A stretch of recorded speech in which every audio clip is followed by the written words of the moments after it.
Hey, what is up, guys? Today is a very special day because today marks 1 year of ScykohPlays. I began this channel last year on January 1st. We started with my first series, Super Mario Sunshine, and we've continued until today.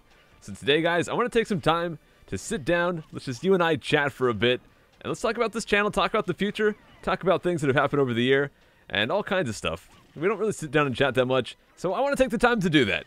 But first, before we get into that, guys, I want to mention that I do want to make a 1-year montage video. So if you would do me a huge favor, go down in the comments, find a video or a moment that you enjoyed on one of my videos throughout the year, and post the time code to it. Post the episode name and the time code, so I can go through, find all the clips, and make a montage. I think that'd be fun. So go do that for me. That'd be super great. It could be from anything, however old it might be, all the way up to the new stuff. And in the background here, guys, while we chat, we've just got some Super Smash Bros. Just playing Yoshi on some For Glory. So maybe I'll do a proper Yoshi For Glory thing at some point, like I did with Jigglypuff and Charizard. But anyways, guys, let's chill. Let's sit back. Let's chat for a bit. So let's talk about ScykohPlays. What exactly is this channel? Why did I make it? How long is it going to continue? Is it going to continue this year? Well, first off, I am absolutely going to continue ScykohPlays, guys. I feel like this year has been a huge success. We've got over 50,000 subscribers in just 1 year, which is crazy to me. And I've had a ton of fun with it, and I think you guys have as well. Hopefully, at least some of you, probably. But there's definitely some things that I've noticed throughout the year. Some things that I feel like work for the channel, and some things maybe don't work so well. So let's just rewind, go all the way back to the beginning. Why exactly did I start ScykohPlays? Why does it exist? Well, I've been a live streamer since like 2009. And I might be a little bit incohesive here, guys. Just kind of, I don't have a script or any notes written down. I'm just kind of talking, so we're just going to roll with it. But all the way back in 2009, I started doing a live stream, and I absolutely loved live streaming. I still love it today. It's probably my favorite thing to do. I love doing the Glitch Fest. I love doing the Pokemon card videos. I love doing the gameplay videos. But more than anything, I love streaming. It's so much fun. You just get to sit down, play some games, chat with you guys live, which is awesome. Actually getting to interact with you guys on the spot is fantastic. And I kind of had a falling out with streaming. Not necessarily me not liking it anymore, but, you know, I'll get to that in a minute. But first off, why exactly did ScykohPlays begin? Well, the reason for it was simply put, a lot of people couldn't catch the live stream. So I figured, you know what? We'll do a gameplay series on YouTube as well. It'll be kind of like the live streams. We'll just put it on YouTube. That way people that can't necessarily catch it live, they can just watch the recordings on YouTube. They can find, you know, there's videos for everyone. Because if you put it on YouTube, it's there forever. You know, you can just watch it any time of the day, whatever's convenient for you. And that's kind of why I started it. But as I went on, I found that there was a few things that happened. First off, the YouTube channel kind of became the only thing I did. I found myself streaming less and less. At points, I only streamed like once, maybe twice a month. When that was bad. You know, I had 2 times a week scheduled, and I just wasn't even doing that, as little as that was to begin with. So my stream just kind of died, and it all became about the YouTube. And I don't know, man. It's like I said, I love streaming so much, so I kind of got sad about that. And recently, I've been trying to pick the stream back up, and it makes me wonder, because there's so many people. The original purpose of having it be something that the people who can't catch the stream can watch, that's still valuable to me. But at the same time, I want to have both things exist because there are people that watch both. So I want to have my stream and my ScykohPlays channel both be as good as they can be. So I want to talk to you guys a bit about my plans for making that happen. So first off with ScykohPlays, I've noticed that there's certain things that work on YouTube and certain things that don't work as well, or certain things that I'm personally not happy with that I've made. And as I've gone throughout the year, I found that the things that work the best for me, the things that I enjoy the most, and the things that if I was someone else, I would like to watch, because I've always felt that as a content creator, I always want to make stuff that I would personally like to watch. The stuff that you guys have enjoyed the most as well always seems to be the games where I go really in-depth and really complete them. Things like NES Remix 1 and 2, Banjo-Kazooie. Some interesting ideas like I did with Pokemon Yellow and Pokemon Stadium Crossover. Things where I really finished the game, completed 100%. That kind of stuff is the stuff you guys seem to enjoy, and it's the stuff that I want to be doing on the channel. And there are some exceptions, you know, stuff like Goat Simulator. There's no real need to 100% that. But for the most part, guys, I don't really like the series like Zelda 4 Swords Adventures or Legacy of Goku. There's a few others as well where I just kind of played the game, beat it, and moved on. Even Mario Sunshine, my very first series I just kind of beat it and moved on. I did a couple of extra shines, but I didn't really finish it. And I feel like if I'm going to do a YouTube series, I feel like I should do everything. I feel like it should be a very in-depth series, and I don't know. I feel like 100% is the way to go, because that's the kind of stuff I want to watch. I want someone to be able to look up a game, say that someone's like, oh, I want to watch Sonic Heroes. They can type that in, they can come to my channel, and they know that series is going to have everything. Because what if they actually want to see everything? I don't want people to have to, go to a different channel just to find some content that I could have made myself, And that's kind of the falling out. That's the issue I've had, is there's certain series where I haven't done that. Sonic Heroes is the best example. I basically, like, beat the main game, and then said, okay, guys, I'll be back. I'll go play all these other stories off screen, and then I'll, show you guys the end of it. Why didn't I do everything on screen? I don't know, but I don't know. That's just something I've been thinking about. But anyways, rambling over, let's just get to the point. There's two main types of series I want to have on YouTube moving forward. I want to have series where I go very in-depth, totally 100% it, and they're not blind, non-blind playthroughs. So things like Banjo-Kazooie, I thought that turned out great. I want to do more of that.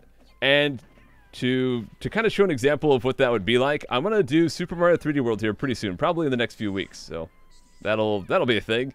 But there could also be other series. I mean, sometimes blind is okay. What I want to do is take it on a game-by-game basis, determine if blind or not blind is the best way to go. And in the case of a game like Mario 3D World, I think that not blind is the best way to go. However, I also want to do a game called I Want to Be the Guy. That game is meant to be hard, meant to be ragey, trolly, all that good stuff. Something like that is better done blind. So I'm going to do that blind as well on the series, on the ScykohPlays. So we can kind of get an example of the two different types of series I want to do. I want to have some blind, some 100%, but I want it to be very distinct. I want the game to decide what will be best, and not me just like tackle the game and be like, oh, I guess I should 100% that. Oh, well. I want to go into the game knowing what my goals are. I don't want to have to ask mid-series like I've done so many times, should I 100% this? Should I do everything? I want to know at the start of the series what the series is meant to be. Is it a blind playthrough, or is it a 100%? I want to know that at the start. So I'm going to try to do that from here on out, and I feel like that's probably the best way to handle the channel. And hopefully you guys agree. I don't know. This is me thinking out loud. I know it's kind of all over the place, rambly. I don't know. I don't talk that often unedited, but hopefully you guys get where I'm coming from, get what I'm trying to say. I want someone to be able to come to the channel, watch a series, and know that they're going to be able to find anything they want to see from that game represented on the channel. Like, I don't want them to, because there's probably people who come watch Mario Sunshine. They're like, oh crud, he didn't do all the shines. Wish he would have done all that. So I kind of wish I did too. So maybe I'll remedy that at some point. But anyways, on to the stream. What do I want to do on the stream? Well, the stream, I feel like that is the place where I should play new games. Like Alpha Sapphire, honestly, that should have been done on the stream. And I think it's been a fun YouTube series as well, but I don't know, the response has not been as good to that as it was for things that were like Banjo-Kazooie or Pokemon Yellow, things that were more well planned out. You guys seem to respond better to that. So I feel like newer games like that, or upcoming Yoshi's Woolly World, Xenoblade Chronicles X, all that stuff, I feel like that kind of stuff would be better done live. So that's probably what I'm going to do, and hopefully that works out. I mean, I'll just have to decide game by game, will this go on my stream, or will this go on YouTube? But I definitely feel like the two different things will work better together, because games that should be done with knowledge, but are not, games that are blind but should be done with knowledge, I feel like those are better on stream, because then I can interact with you guys live. I don't have to ask, should I do this, where's this, guys give me this info, and then get it in between episodes on the comments and all that, I feel like having that live, being able to ask you guys on the spot, is just a much better way to do things, and I think it'll be much less frustrating for you guys to watch as well, so hopefully that works out. Now, as far as the stream, I mentioned at the start of this rambly thing that the stream kind of had a falling out where I was only streaming a couple times a month. Well, I've remedied that. I now stream 6 times a week. I plan to keep the schedule for this foreseeable future. I'm streaming Monday through Thursday starting at 8 a.m. PST, and Friday, Saturday starting at 2 p.m. PST. So I've got an early stream and an afternoon stream. Hopefully that means that most of you guys from different countries can catch the morning stuff. Maybe the guys that live in the U.S. can catch the weekend stuff. Hopefully there's a stream for everyone. And if there's not, you guys can always find the recordings, and I'll link to that down below. Basically, you just go to twitch.tv/Cyko, then you add /profile at the end, and that should bring you to the full thing. So you don't really have the issue of, oh man, people that missed the stream can't watch it. You can still catch it. And I feel like I'm doing enough content on ScykohPlays as well. It's not like I'm doing these games on the stream instead of doing ScykohPlays. You know, they can both coexist. There's still going to be content for people who can't catch the streams on ScykohPlays as well, you know? They're not, like, fighting with each other. Hopefully this made sense at least somewhat. Basically, I just want to go into a game knowing what it is. You know, I want to know when I start the game, is this going to be 100%? I want to decide, is this game better on stream or should I do this on YouTube? I feel that games that are more ragey, meant to be played blind, like I Want to Be the Guy, those are fine to do blind on ScykohPlays. Games that are more exploration-based, more backtracking, you might get lost, puzzles, stuff like that, that should be done not blind on ScykohPlays. One of the main reasons I want to mention this also is I said I was going to do Banjo-Tooie very soon, and I was having this conundrum. Should I do this blind or should I not? And I think I've decided I'm not going to do it blind. So I'm going to play that on my own time, and then I'll do it on ScykohPlays not blind. Because I think that Banjo-Tooie is a good example of a game that's just, it's going to be a nightmare if I do it blind. There's so much things to collect, so much backtracking. I'm going to get lost constantly. I'm going to spend like 2 hours making a 20-minute video just because I'm lost looking for this last item, all that good stuff. So, I don't know. I'm kind of talking in circles, but I think that's it, guys. You kind of get the idea. I don't think things are going to change too much. It's going to be a lot of the same, guys. It's going to be the same me, the same commentary, all that good stuff, but it's just going to be the game choice and how I tackle it, blind or not blind. I want it to be more structured and not just kind of random and all that good stuff. So in general, I would expect a lot more complete 100% playthroughs. For example, I want to do Sonic Adventure 2 later in the year, and I want to do that just totally 100%, like all 180 emblems, everything. I want to go very in-depth with games because that's what I enjoy watching. I know a lot of you guys enjoy watching that as well, and if you don't, you know, there'll be other games as well. There'll be the streams, there'll be the occasional games like I Want to Be the Guy that are, you know, meant to be played blind. So hopefully you guys agree with my decisions. Give me your feedback. Do you think that I'm totally off here? Do you guys even know what I'm talking about? Does this make any sense? I don't know. I need to practice talking unedited a little bit more sometimes, but anyways, rambling. Okay, I'm done, guys. I'll see you guys next time. I'll continue Alpha Sapphire tomorrow. After that will be Mega Man. After that will be I Want to Be the Guy. And after that will be Super Mario 3D World. I want to thank you guys for an awesome year of ScykohPlays. Here's to another year. Take care.